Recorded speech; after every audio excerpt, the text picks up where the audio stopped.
Welcome to Feasting on Agriculture. I'm Kristen White, and today we're in Mo, Louisiana at Crescent Bar F Ranch, where they're raising a premium product from start to finish. Feasting on Agriculture is brought to you by the Louisiana Crawfish Promotion and Research Board, Louisiana Crawfish, ask before you eat, and by the Louisiana Beef Industry Council. Beef, it's what's for dinner, and by the Louisiana Rice Promotion Board. Think rice. Joining me now is Mr. Raymond Fontenot with Crescent Bar F Ranch LLC.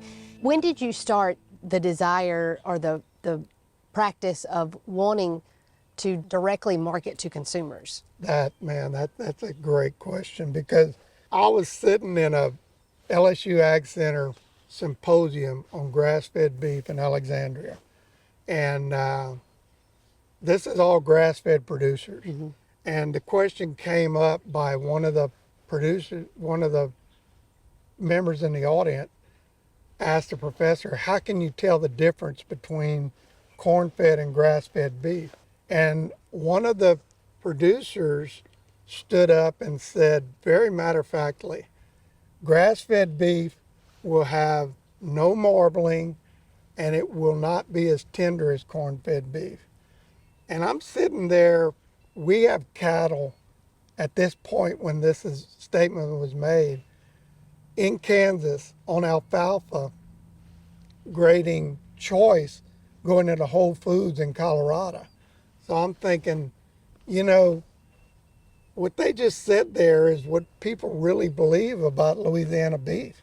So at that point, knowing what I knew about premium genetics and premium forage, making a healthy, high in omega-3 fatty acids, no antibiotics, no hormones, it was our duty to try to introduce that to Louisiana. And the best way to do it, in my opinion, is with somebody that knows how to cook it. So the product that you're marketing to your grass-fed beef to Louisiana consumers, you found a pretty good niche relationship not too far from you at a nice restaurant. Absolutely. Jason Huguet with Steamboat Warehouse in Washington. I was watching TV and saw his program and reached out to him and just opened up the conversation for him using our beef in his restaurant. And it was, I'm saying, a match made in heaven, because he tried it, loved it, and what we're able to do now is when we process a steer, he'll take all the primals, the high-end cuts for the ribeyes, the tenderloins, the sirloin, and he uses those for his steaks on his menu in his restaurant. So that's a great relationship, and we're going on the second year now in that relationship, and he's a great guy. He's very responsive. He embraces the Louisiana sourced food, and he embraces the farm to table aspects of our relationship. And I'm sure it works out pretty well for him, because he's got a really close partner that is delivering. I say it's on a demand. win-win, no doubt, a win-win situation.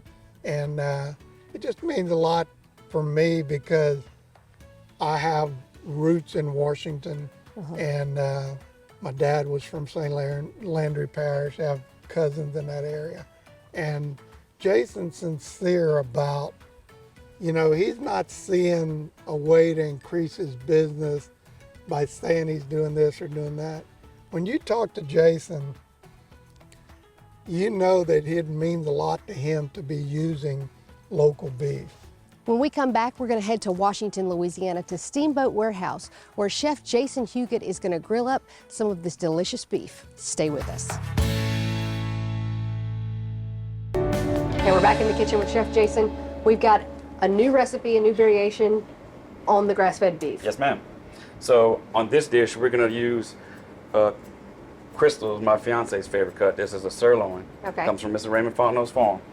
So what we're gonna start here with is a little heavy cream, and we're gonna reduce it. All right, let's season our meat up. Okay. Basic seasoning. Basic seasoning, all-purpose seasoning that we make in-house. Okay. All right. Let that sear go. Baste it with our butter. Okay. Which we also have lemon juice and Worcestershire sauce and a little bit of each. So you're gonna give me those nice diamond grill marks? Oh, you're gonna get the diamonds this time. What I'm gonna do now is I'm gonna add a little bit of clam base. Okay. Just a little flavoring. It's very strong as far as Just a touch. salt goes. Okay. Right? On our menu, we have actually a few different types of steaks that are here every day. We do an 8-ounce ribeye on top of some like bread, and then we'll smother it with crawfish etouffee. We do another steak dish which is similar to this.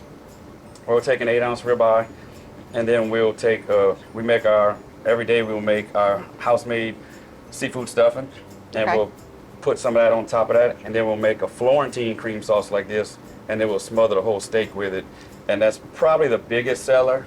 See, if I'm doing meat kind of guy. So You don't like to zhuzh it up? no, I'm not into all that stuff. Like we're doing today, we want a steak to speak for itself. And this is just gonna complement it. So our sauce is to the point where we're gonna add some of this. We'll The make secret this, ingredient that This he is did. a minced onion, bell pepper, tasso, olive oil, and a lot of Italian seasoning. I'm gonna try to squeak the recipe out of this for you, for us to post, I can do that for you. since it's so top secret. All right. All right, we're gonna do final flip because we're getting there. Okay. All right. So I'm gonna finish with my coarse ground black pepper, as we always do here, Love it. and she is done. Okay. So to finish our dish, we're gonna put some of this. So you're not cooking Beautiful this a crab. whole. Oh no, this don't take long at all. Okay. To finish, Ooh. these asparagus we blanched earlier. You want to blanch your asparagus before Okay. you do anything. All right. Just gonna get a little color on them, get a little flavor, a little smokiness. Now it's time for plate. We put our asparagus down first. We want to put the sauce on the bottom. Still get all the flavors and all the sauce. But That looks excellent, and I'm even more impressed that you did this with 2 seconds notice. well, that's what we do. And that's it. That's beautiful. Jason, Raymond, thank you so much for welcoming us to your farm and to your restaurant for the prime beef and the prime dishes that we're about to enjoy. If you want to learn more about Steamboat Warehouse or Raymond's farm, you can find a link on our website at twilatv.org. Until then, catch us next time on Feasting on Agriculture. Feasting on Agriculture was brought to you by the Louisiana Crawfish Promotion and Research Board, Louisiana Crawfish, ask before you eat, and by the Louisiana Beef Industry Council, beef, it's what's for dinner, and by the Louisiana Rice Promotion Board. Think rice.